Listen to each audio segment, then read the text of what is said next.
Dia bilang, Nanda tolong ceritain dong gimana sih masa muda kamu dari SMA sampai sekarang. Cuti 2 tahun kalau nggak salah, karena keasikan udah biasa megang duit sendiri gitu kan. Zaman dulu untuk jadi terkenal itu jauh lebih susah daripada zaman sekarang.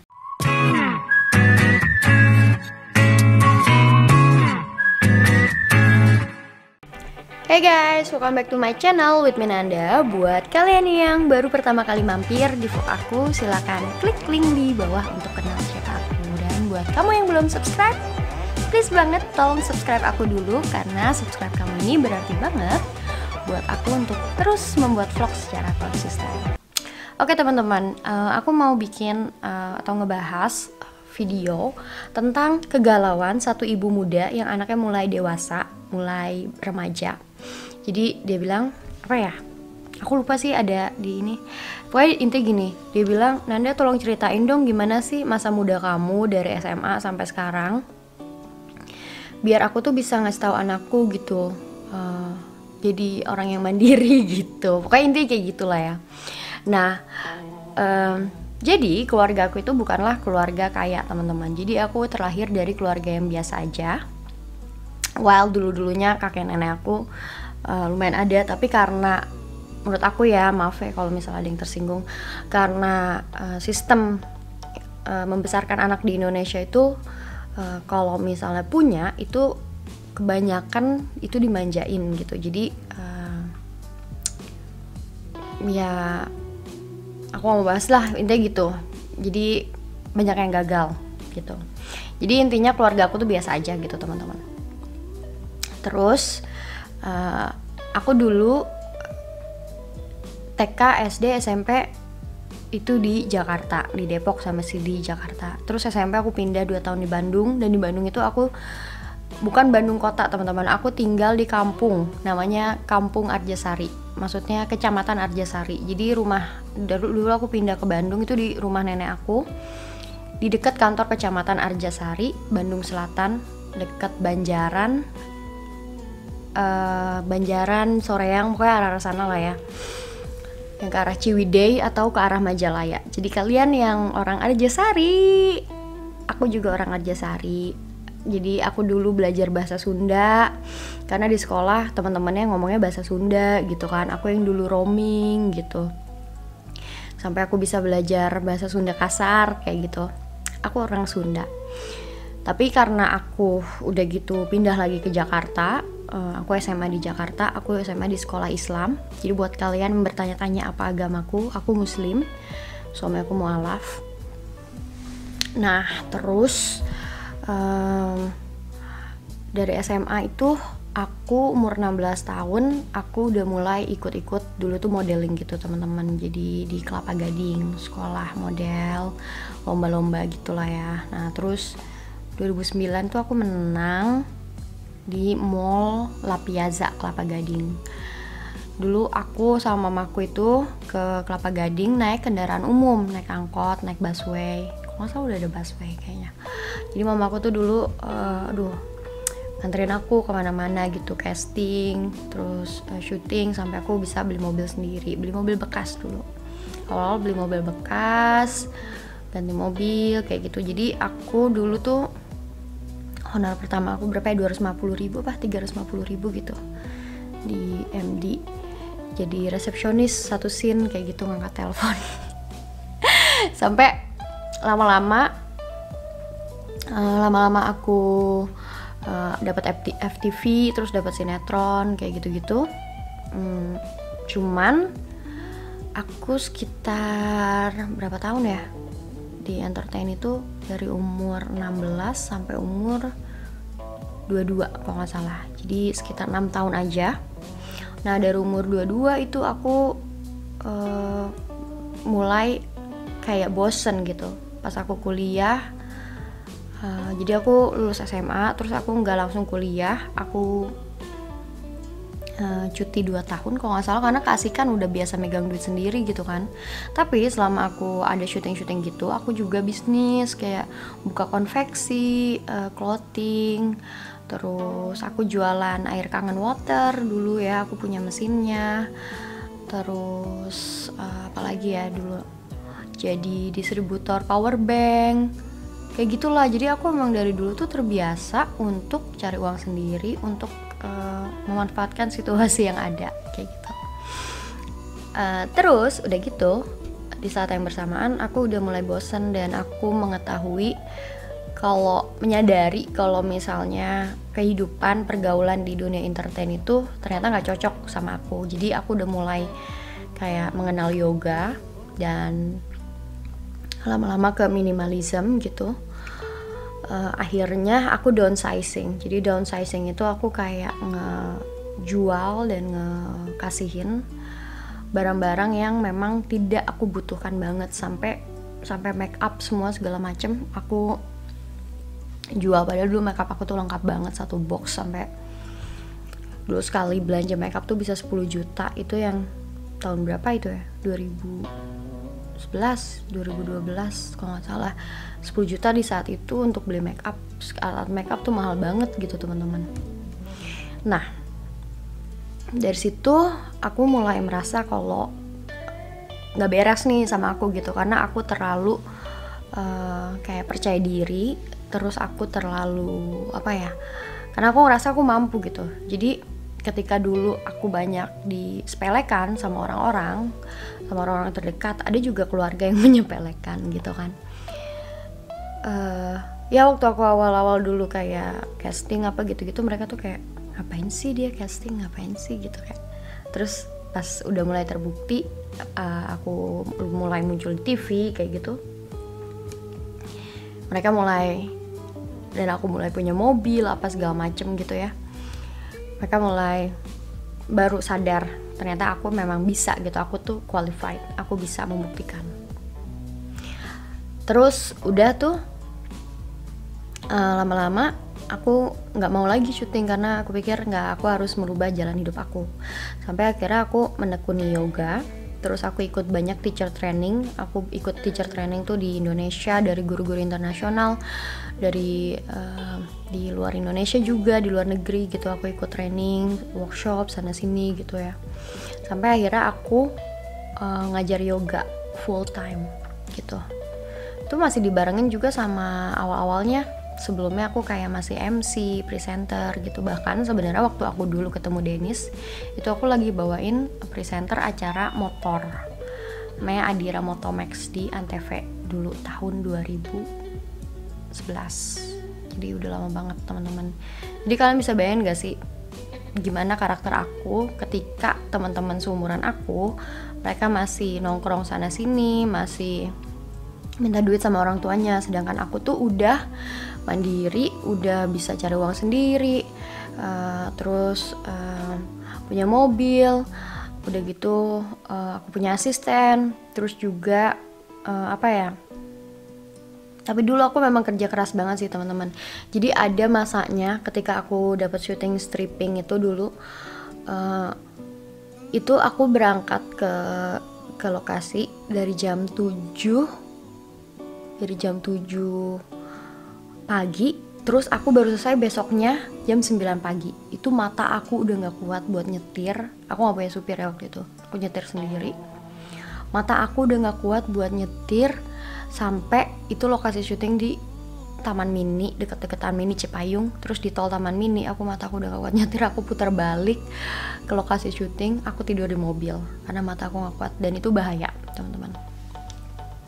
Terus sampai situ aku akhirnya udah melupakan hal itu semua, karena gini, menurut aku tuh di lingkungan entertain, nggak tahu ya kalau zaman sekarang, kalau zaman dulu tuh orang itu benar-benar memandang apa yang kamu punya, apa yang kamu pakai, sampai aku mulai kayak beli-beli tas branded lah, apa segala macam kayak gitu.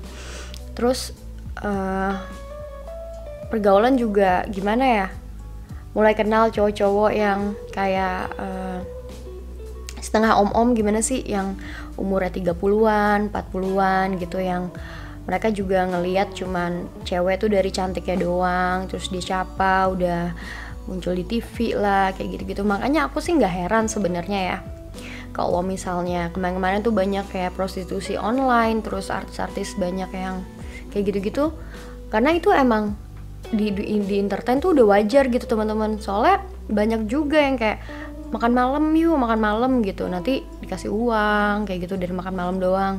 Kalian bisa bayangin dong kalau orang-orang yang udah gaya hidupnya tinggi, lifestyle-nya tinggi, terus dia nggak ada job, bisa ngapain kan, itu masuk akal lah menurut aku gitu ya kan.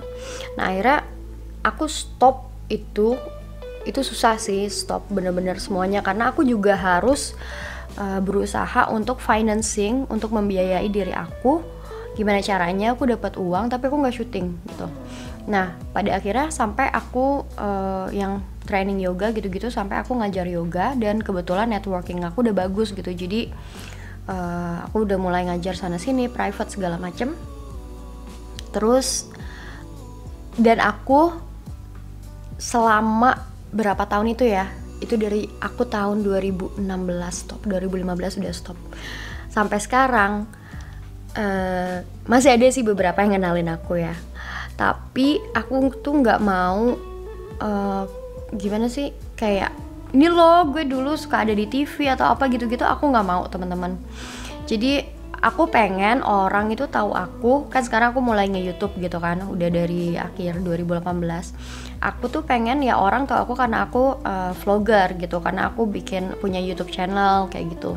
Aku nggak mau di awal-awal tuh yang kayak ngemamerin siapa aku zaman dulu gitu, karena menurut aku siapa aku waktu zaman dulu itu nggak penting buat orang tahu gitu, karena aku ya aku yang sekarang gitu, aku yang 2010 sekarang gitu, aku udah berkeluarga, aku udah jadi seorang istri gitu, dan aku juga masak buat tetangga kayak gitu. Aku membagikan hal-hal positif kayak gitu teman-teman. Nah dari situ aku stop, aku yoga sampai aku menjalankan gaya hidup minimalis gitu. Ini aja aku pakai makeup kayak gini tuh jarang banget tadinya. Ini aku mulai bermakeup lagi, aku usahakan setiap hari karena aku nanya ke si Dennis. Ternyata dia suka juga kalau misalnya aku pakai makeup tipis-tipis kayak gini teman-teman. Jadi kadang dia pernah bilang akhirnya kemarin iya sedikit makeup itu nice kata gitu. Ya udahlah, menyenangkan suami ya kan, aku pakai makeup gini, ntar dia pulang aku ada makeup gini ya kan. Soalnya tadinya awal-awal itu ketika aku udah di Belanda itu aku tuh jarang banget makeup teman-teman, paling alis itu pun jarang gitu ya. Nah sekarang ya udahlah aku makeup lagi gitu. Nah tadi di mana sih ceritanya udah. Nah akhirnya gitulah. Jadi itu perjalanan aku dari aku SMA sampai akhirnya 10 tahun setelah SMA. Lulus tuh iya dong, lulus tuh kan umur 17 kan. Aku kan bulan Mei ini aku mau 27 tahun gitu. Dan dulu ya, aku inget banget aku tuh sering dibully dari SMP, susu rata karena tete aku kecil dulu. Terus padahal sekarang gak kecil gak sih? Gitulah. Terus SMA aku juga dibully karena dulu juga banyak yang pada gak suka sama aku gitu. Apalagi pas awal-awal baru mulai ikut casting kayak gitu. Yang iri lah gitu. Jadi buat kalian yang mau, kalau kalian masih mau mencoba di dunia entertain, monggo silakan aja, ikuti apa yang kamu mau gitu, apa yang kamu pikir, oh aku ada bakat gitu di entertain gitu, it's okay. Tapi hati-hati pergaulan itu, apalagi zaman sekarang ya. Gini loh teman-teman, zaman dulu untuk jadi terkenal itu jauh lebih susah daripada zaman sekarang.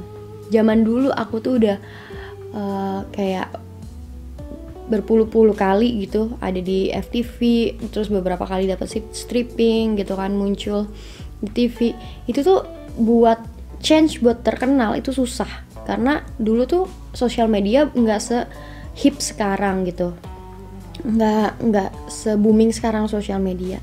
Sedangkan sekarang orang kayak bikin video, ada TikTok gitu lah ya, terus ada selebgram gitu, terus ada jadi YouTuber gitu. Mereka tuh gampang terkenalnya, maksudnya tuh jauh lebih mudah terkenal dibanding zaman dulu. 10 tahun lalu deh, nggak usah jauh-jauh, 10 tahun lalu gitu. Jadi pergaulan zaman sekarang itu jauh lebih berbahaya juga, karena apa-apa orang tuh kayak impulsif, bisa banget gitu untuk ngutang atau beli sesuatu yang sebenarnya dia belum mampu banget hanya untuk dipamerkan di sosial media, di Instagram kayak gitu. Nah, untuk menghindari itu adalah memulai gaya hidup minimalism. Jadi kalian tuh harus mulai gaya hidup minimalis. Sampai aku juga kemarin ngomong sama Dennis, kan aku habis beresin ini kan, unpack baju gitu dari koper.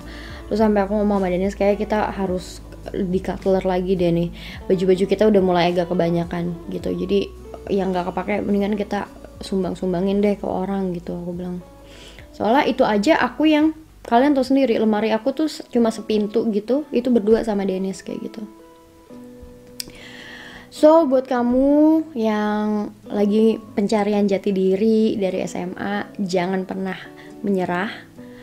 Kalau kamu dibully karena mungkin kulit kamu hitam atau kulit kamu putih, atau soalnya serba salah kan, di Indonesia tuh serba salah. Kulit hitam dibilang dekil, kulit putih dibilang pucat kayak mayat. Jadi terus badan gemuk dibilang apa sih, gentong apalah gitu, badan kurus dibilang ceking, ya kan. Itu physical body shaming. Terus juga mata gede dibilang apa, mata belok lah gitu, mata kecil bilang sipit lah, mata aku juga sipit sebenarnya. Jadi serba salah gitu, di Indonesia tuh selalu ada celah untuk orang membuli gitu. Jadi kalau misalnya kita nggak mulai dari diri kita sendiri, kita harus percaya diri, self esteem, harus mengejar apa yang mimpi kita gitu, jadi apa gitu, mau jadi apa dari SMA nih gitu ya kan. Apalagi sekarang tuh banyak banget pekerjaan-pekerjaan yang 10 tahun lalu tuh nggak ada, teman-teman. Jadi kayak manajer sosial media lah, apa sih gitu namanya yang buat sosial media, terus sosial media marketing, terus apa sih, copywriter yang buat nulis-nulis caption di sosial media, terus YouTuber, terus vlogger, travel vlogger, kayak gitu-gitu tuh sekarang pekerjaan kayak gitu tuh sudah biasa di zaman sekarang nih. Beda banget sama 10 tahun lalu ketika aku mau lulus SMA gitu. Jadi jangan pernah nyerah. Kalau kalian punya mimpi, ambil mimpi itu, selalu percaya kalau kamu bisa gitu. Dan jangan terbawa pergaulan, teman-teman. Mungkin ini basi banget, kayak orang tua kamu pasti juga selalu nelponin kamu kalau misal kamu keluar rumah apalagi malam-malam. Tapi ini tuh bener banget, karena pergaulan di luar sana, apalagi di Jakarta, di kota besar, itu bahaya banget teman-teman. Ya narkoba lah, ya minum lah, segala macem gitu. Kalau mau minum it's okay, nggak apa-apa minum, tapi be safety. Misalnya kamu lagi mau dugem, terus kamu minum, buka botol gitu di klub gitu kan, jangan pernah minum kalau kamu ke toilet.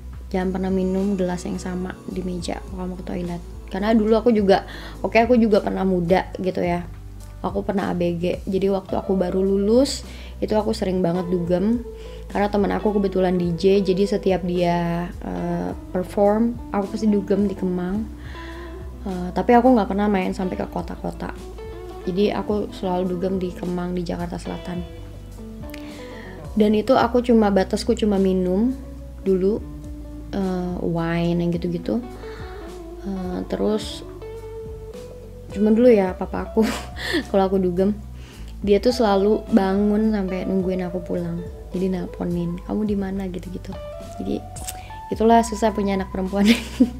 Sampai dia bilang, dia ngajarin aku kalau kamu lagi dugem kan nggak boleh bawa mobil karena bahaya kan. Kalau misalnya dugem bawa mobil tuh bahaya, takutnya nanti pas pulangnya mabok bisa nabrak gitu, bisa kecelakaan gitu. Terus teman-teman aku yang lain dulu banyak yang pakai obat gitu ya, tapi sahabat aku tahu nih aku tuh nggak ngobat gitu, dia ngobat, aku nggak pakai obat gitu, aku cuma minum-minum ngebir kayak gitu doang, atau aku nikmatin musiknya doang, kadang aku nggak minum gitu. Dia selalu kalau misalnya ada orang nawarin aku obat, dia selalu kayak ngemarahin, lu jangan kasih nada obat, dia tuh nggak pakai gitu, dia nggak pakai, nggak usah, apa sih namanya, H5 lah apa segala macem gitu ya. Jadi gitulah teman-teman masa muda aku. Semoga bisa menginspirasi kalau kalian zaman sekarang tuh harus lebih hati-hati banget.